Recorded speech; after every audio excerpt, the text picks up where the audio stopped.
Já faz bastante tempo que eu não sei o que esperar de um filme do M. Night Shyamalan. O cara começou como o novo Hitchcock, fez Sexto Sentido, que tem um dos, se não o melhor plot twist da história do cinema, depois fez Corpo Fechado, um filme de super-herói incrível, real, profundo, muito antes da Marvel pensar em montar o seu estúdio ou da Warner lançar o seu Cavaleiro das Trevas, e depois disso a carreira dele virou uma montanha-russa imprevisível. Primeiro veio Sinais, que tem um conceito atrativo, era bom de assistir, mas seu plot twist nada mais era do que um furo de roteiro gritante. Em seguida veio A Vila, que ainda girava dentro da gravidade de sucesso do Sexto Sentido e que até fez uma boa bilheteria, mas que foi mal de crítica. Daí A Dama da Água veio, uma fábula moderna sem pé nem cabeça, onde o diretor aproveitou para fazer um ataque direto aos críticos de cinema e acabou massacrado e mal se pagou. Fim dos Tempos até se pagou, pois custou muito menos que A Dama na Água, mas mostrou que Shyamalan não era mais aquele diretor promissor e criativo do começo de carreira. E O Fundo do Poço veio com O Último Mestre do Ar, adaptação de uma animação de muito sucesso chamada Avatar. O filme não usou esse nome por conta do Avatar, do James Cameron, e ele é considerado o pior filme da carreira do Shyamalan, eu nem vi. Depois disso, ele foi contratado para fazer outro lixo, Depois da Terra, produzido pelo Will Smith para tentar lançar o seu filho Jaden ao estrelato, mas que falhou miseravelmente. O moleque só sabia fazer biquinho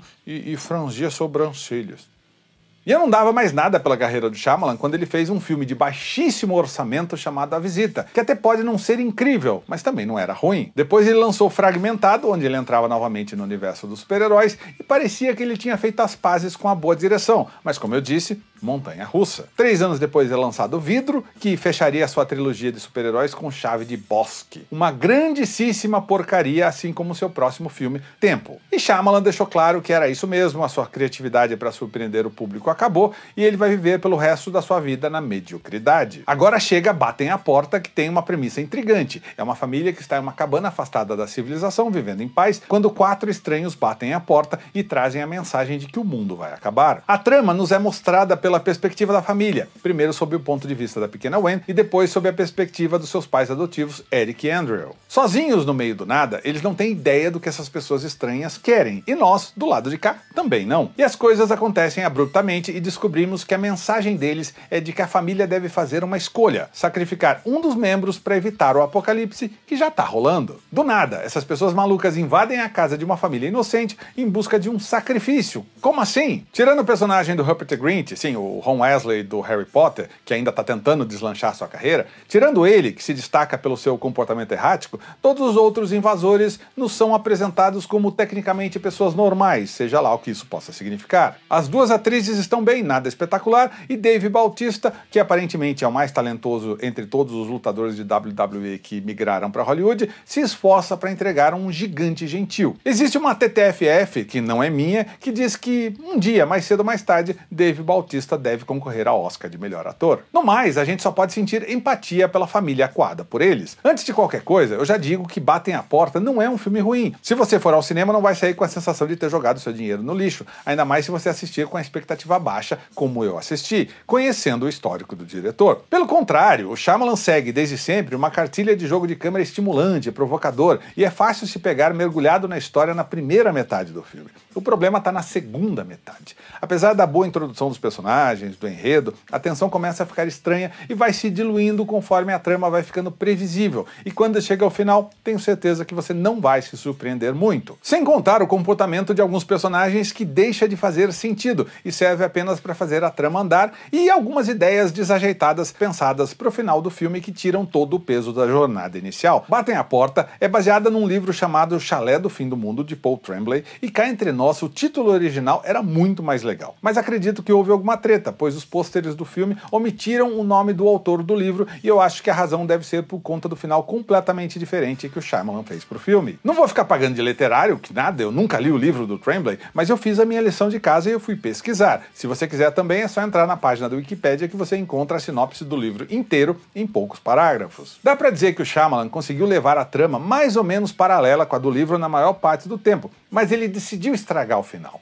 O final do livro é claramente superior, mais complexo e muito mais subversivo. Só que eu tô sendo chato, não tinha como eu reclamar de um final que eu não conhecia, que eu fiquei só sabendo depois. É que a maneira que a história termina deixa aquele gosto ruim na boca. Fica a impressão de que havia uma história muito boa ali, mas quando chega ao final é meio sem graça, leve demais, suave, é estranho, diferente do início tenso. E vejam só, não tem aquele plot twist final marcante que a gente viu em praticamente toda a carreira do Shyamalan. Será que ele amadureceu ou será que ele já não consegue ter mais nenhuma ideia genial para um plot twist? Ou será que havia um plot twist que eu não peguei? Ou será que o plot twist é a premissa central inteira do filme? Uma coisa que eu sei é que os invasores nunca se tornam realmente interessantes para ganhar o público. O que eles buscam gera curiosidade, move a trama, mas eles próprios acabam rasos demais e tudo se resolve muito rápido. Cada um deles tenta contar sua motivação, mas falta profundidade e praticamente todas as perguntas ficam sem respostas. Eu tô sendo preconceituoso ao perguntar por que raios um professor primário é tão grande e cheio de tatuagens, ou foi só um problema na escolha do elenco? Já a profundidade dos personagens da família é explorada pelo uso de flashbacks, enquanto os invasores entram e saem da mesma maneira. E isso pode ser frustrante. Quando eu terminei de assistir, eu fiquei me perguntando se eu perdi alguma informação importante ou se essa informação simplesmente não estava lá. A verdade é que eu conheço o cinema de Shyamalan e eu sei como ele trabalha. E eu sei onde ele costuma errar. Ele costuma pegar o espectador pelas mãos, levá-lo para um lugar desconfortável e tenta surpreendê-lo de um jeito ou de outro, dentro da sua caixinha de lógica, que nem sempre faz muito sentido. Mas vá lá, assista Batem a Porta e tire a sua própria conclusão. Como eu disse antes, não achei um filme horrível ou inassistível, muito longe disso.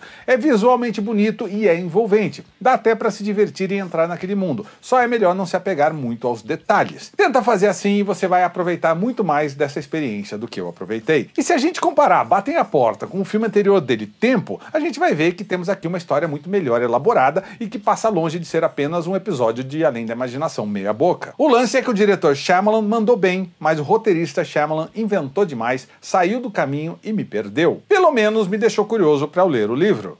Eu vou fazer uns vídeos de curiosidades para colocar aqui no canal, e eu tinha feito algumas curiosidades sobre o M. Night Shyamalan para colocar no vídeo sobre Batem a Porta, só que eu esqueci de colocar, então eu tô colocando agora. Nascido na Índia, filho de uma obstetra e de um cardiologista, M. Night Shyamalan imigrou com a família para os Estados Unidos quando tinha 1 mês e meio de vida, e o seu nome original é Manoj Neliat Shyamalan, que ele encurtou e americanizou por motivos óbvios. Seus pais queriam que ele seguisse uma carreira na medicina, mas aos 8 anos de idade colocou a mão numa câmera de vídeo e logo decidiu o seu futuro. Antes de terminar o colégio, já tinha feito 45 curta-metragens, entre eles paródias de ET, o Extraterrestre e James Bond. Quando estava na faculdade, conseguiu levantar $775 mil para o seu primeiro filme, Praying with Anger, que foi premiado pelo American Film Institute, mas que nunca foi lançado. O seu segundo filme ganhou os cinemas, mas o sucesso só veio com o terceiro, O Sexto Sentido, e Shyamalan se tornou o primeiro descendente de indianos a ser indicado a melhor diretor e a roteiro original. Ele quase dirigiu um filme do Harry Potter, ele quase escreveu o roteiro do quarto Indiana Jones, e aparentemente a sua carreira tende a ficar no quase. Existe até uma piada chamada O Suspiro Shyamalan. Depois do terrível fim dos tempos, sempre que o nome dele aparecia como produtor ou diretor de algum filme, o público na sala de cinema gemia.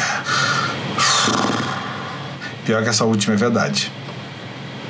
E aí, você assistiu Batem a Porta ou vai esperar sair em algum serviço de streaming? Deixe a sua resposta, inscreva-se no canal e se torne membro do Clube dos Rabugentos. Tem várias vantagens, entre elas receber alguns conteúdos exclusivos antes. O Nerd Rabugento é o último crítico honesto do YouTube, justamente pela sua independência de conteúdo, e se você preza por independência, contribua com o canal e assista aos outros vídeos. É isso aí, até a próxima!